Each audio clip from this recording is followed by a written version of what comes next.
Olá! Sexta-feira! Todo mundo gosta, né? De uma sexta-feira. Inventaram até uma expressão, né? Sextou! Mas qualquer dia é bom, não é? Vamos lá então? Hoje nós vamos ler um capítulo novo chamado À Beira do Rio.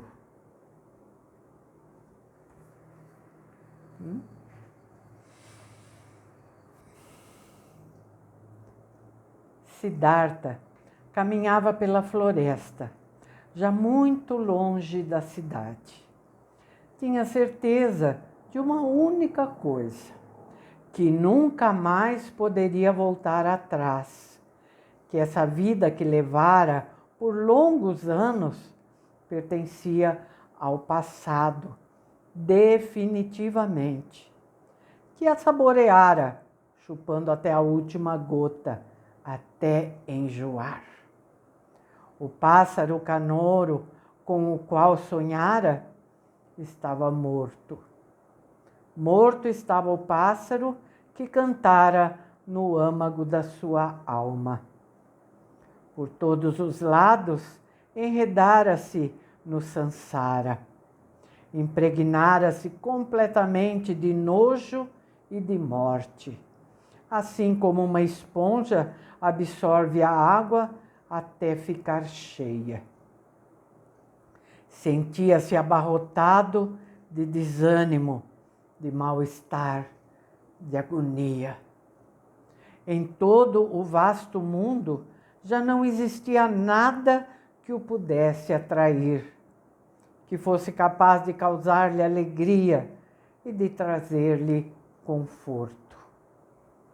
O que ele almejava mais do que tudo era não saber nada que lhe dissesse respeito. Era encontrar sossego, estar morto. Oxalá que um raio se abatesse sobre ele, matando-o. Quem lhe dera que um tigre o devorasse. Ah, se houvesse um vinho, um veneno que conseguisse atordoá-lo. Existia, por acaso, alguma sordidez com que ele, se não houvesse poluído, alguma tolice, algum pecado que se tivesse omitido de cometer, algum vazio da alma jamais experimentado por seu espírito? Seria possível ainda continuar a viver, aspirar o ar uma e outra vez, expeli-lo novamente, sentir fome, comer, dormir, deitar-se ao lado de uma mulher? Não se haviam esgotado as variantes do circuito? Ainda não estaria alcançando o fim de tudo isso? Siddhartha chegou ao grande rio que passa pela selva, o mesmo rio que um balseiro o ajudara a transpor, quando o então jovem vinha da cidade habitada por Gotama. Ali se deteve, indeciso, permanecia de pé, à beira da água. Estava debilitado pela fome e pelo cansaço. Para que prosseguir na caminhada? Em que direção? Com que destino? Não, já não o aguardava nenhum destino.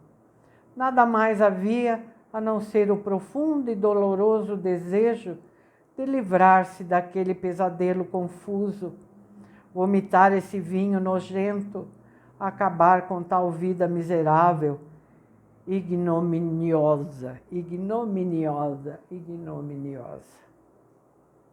Por cima da ribeira inclinava-se uma árvore, um coqueiro. Siddhartha encostou o ombro na madeira. Agarrando-se ao tronco, cravou os olhos nas verdes águas que corriam lá embaixo, sempre e sempre. Almejava de todo o coração desprender-se, afogar-se naquele rio, em cuja superfície se espelhava um vazio tremendo, qual reflexo do pavoroso vazio de sua própria alma. Sim, ele, Siddhartha, estava no fim. Não se lhe descortinava outra solução que não a de extinguir-se a si mesmo, de quebrar o malogrado molde da sua existência, de jogar os cacos fora, bem longe, aos pés dos deuses que zombavam dele. Sentia que esse era o momento do grande vômito pelo qual ansiara: a morte, a dilapidação da forma odiada. Que os peixes devorassem o corpo de Siddhartha, desse cão, desse louco, que engolissem esse cadáver depravado, pobre, essa alma langorosa, violentada. Quem lhe dera ser comido por peixes e crocodilos, ser dilacerado pelos demônios. Com o rosto crispado, fitava as águas, contemplou a sua fisionomia no espelho e cuspiu nela. Terrivelmente fatigado, soltou a árvore, empertigou-se um pouco, a fim de lançar-se numa queda vertical que o levasse ao ocaso definitivo. Com os olhos cerrados, deixou-se cair, rumo à morte. Nesse momento, um som começou a vibrar nele, vindo de longínquas regiões da sua alma, de épocas passadas da sua existência gasta. Era uma única palavra, uma só sílaba que ele pronunciou inconscientemente, em voz insegura. Era a velhíssima palavra inicial e final de todas as orações do brahmanismo, o sagrado Om, que significa o perfeito ou a perfeição. E logo que ouviu o Om a ressoar no seu íntimo, seu espírito, bruscamente acordado do sono, percebeu a estupidez do ato que ele ia cometer. Estremeceu. Então chegara àquele extremo, perdera-se a tal ponto, andara tão alucinado, tão nécio, que chegara a almejar a morte, permitindo que aquela ânsia, aquele desejo próprio de uma criança crescesse nele. Quisera encontrar sossego ao exterminar o próprio corpo. O que todos os tormentos daqueles últimos tempos, todas as desilusões, todo o desespero não haviam conseguido fazer, produzia-se naquele instante, quando o Om penetrava na sua consciência, em meio à sua miséria e seus equívocos, reconheceu-se a si mesmo. Om, disse de si para si. E ao mesmo tempo, voltava-lhe o conhecimento do Brahma, da indestrutibilidade da vida, das coisas divinas de que se esquecera. Mas tudo isso durou apenas um instante. Era como um raio. Estendeu-se ao pé do coqueiro, prostrado pelo cansaço, murmurando a palavra Om. Deitou a cabeça na raiz da árvore e entregou-se a um sono profundo. Dormiu calmamente, sem sonhar. Havia muito que não repousava assim. Ao despertar, depois de várias horas, parecia-lhe que 10 anos tinham decorrido. Ouvia o suave marulhar das águas. Não sabia onde estava e quem o levara até aquele lugar. Abrindo os olhos, viu, pasmado, as árvores e o céu por cima da sua cabeça. Lembrou-se então da ribeira onde se achava e de como chegara até ela.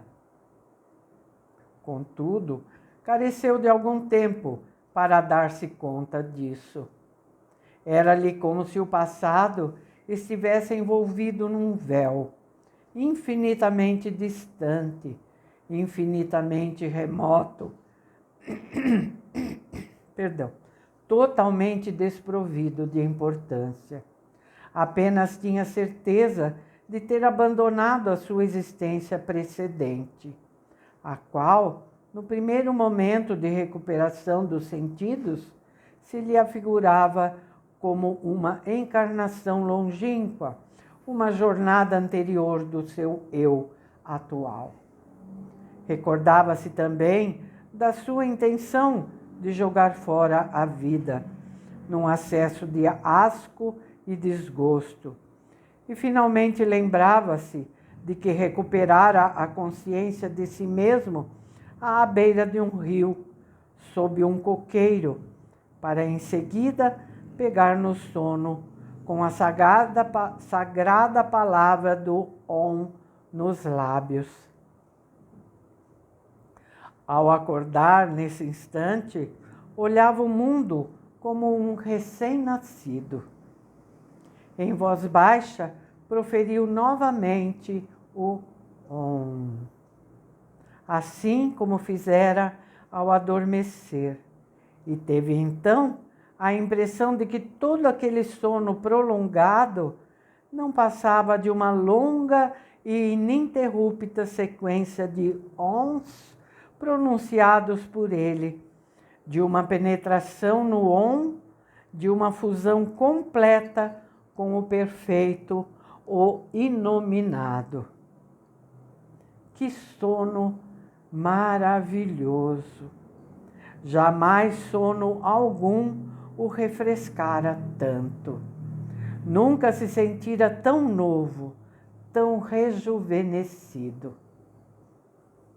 Ou, quem sabe, talvez tivesse morrido, perecendo, para ressuscitar logo depois, sob um aspecto diferente.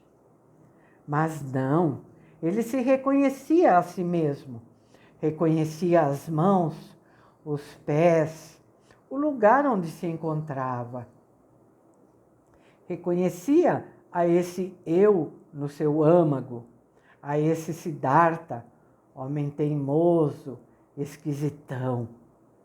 E todavia era um Siddhartha modificado, renovado, surpreendentemente refeito, desperto, alegre, curioso. Soerguendo-se, viu à sua frente um vulto sentado. Era um estranho, um monge de trajes amarelos, com a cabeça raspada, na posição de quem medita. Siddhartha olhou o homem, que não tinha cabelo nem barba, e não necessitou de muito tempo para verificar que o monge era Govinda, seu amigo de infância, o mesmo Govinda que procurara agasalho na proximidade do augusto Buda. Também Govinda envelhecera, mas seu rosto tinha ainda os mesmos traços, que revelavam zelo, lealdade, busca, angústia. Mas quando Govinda, sentindo-se observado, abriu os olhos, notou Siddhartha que o amigo não o identificara. Govinda parecia satisfeito em vê-lo acordado. Evidentemente, estivera ali sentado, fazia muito tempo, a aguardar que o desconhecido despertasse. Dormi, disse Siddhartha. Como chegaste a este lugar? Dormiste sim, respondeu Govinda. É perigoso dormir nessa região, onde há cobras em abundância e as feras da selva passam pelos caminhos. Eu, meu senhor, sou um discípulo do sublime Gotama, o Buda, o Sakyamuni.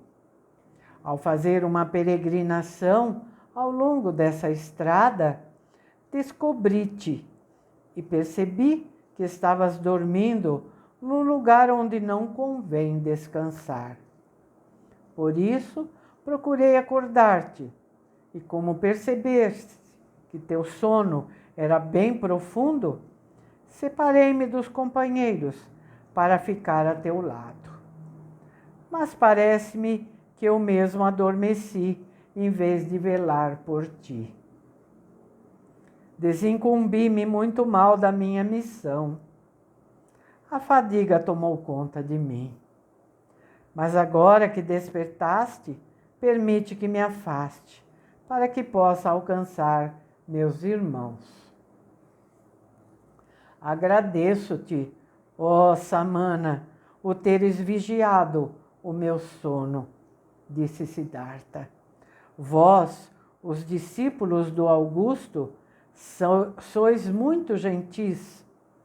Pois então, podes ir-te, se assim o quiseres. Vou-me embora, meu senhor, que tua saúde continue boa. Obrigado, Samana. Com um sinal de despedida, Govinda acrescentou: adeus. Adeus, Govinda, disse Siddhartha. O monge estacou. Permite-me a pergunta, meu senhor, de onde conheces meu nome? Siddhartha sorriu. Conheço-te, ó Govinda, de quando moravas na cabana de teu pai e de quando frequentavas a escola dos Brahmanes e participavas dos sacrifícios, e de quando nos reunimos com os samanas, e daquela hora no bosque Jetavana em que procuraste agasalho na proximidade do sublime. Então és Siddhartha, exclamou Govinda. Agora te reconheço e não compreendo por que não o fiz logo. Se bem-vindo, Siddhartha, folgo muito em reencontrar-te. Também eu gosto de estar novamente contigo. Vigiaste o meu sono. Mais uma vez te agradeço, se bem que não necessitasse de nenhum vigia. Aonde vais, meu amigo? Não tenho rumo certo. Nós, os monges, vagueamos sempre pela região, a não ser na estação das chuvas. Vamos de um lugar a outro, vivendo segundo o ritual, propagando a doutrina, pedindo esmolas e prosseguindo na nossa jornada. Sempre e sempre. E tu, Siddhartha, aonde vais?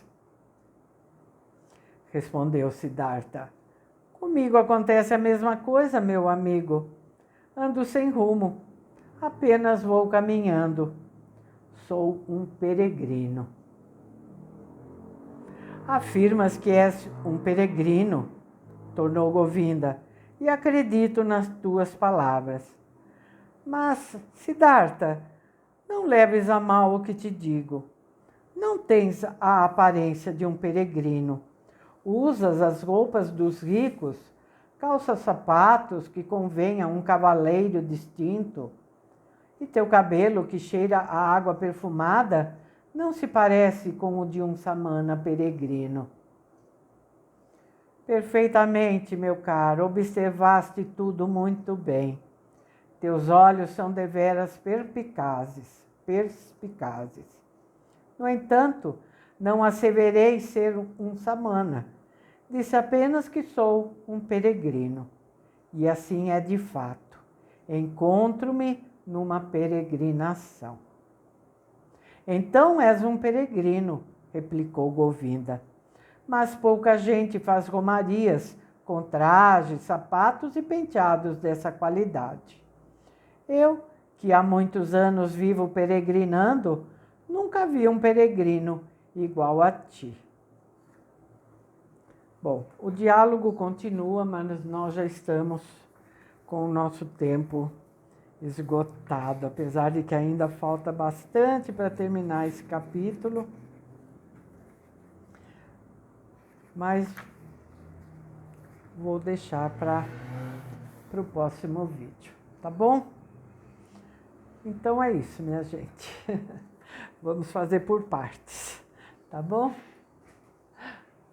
Muito obrigada por estarem aqui. Como sempre digo, para mim é uma companhia maravilhosa de vocês. Desejo a todos um excelente final de semana e segunda-feira, se Deus quiser, estaremos de volta, tá bom? Peço que não esqueçam de deixar seu like, um comentáriozinho, que continuem divulgando o canal, tá bom? Muito obrigada. Até lá.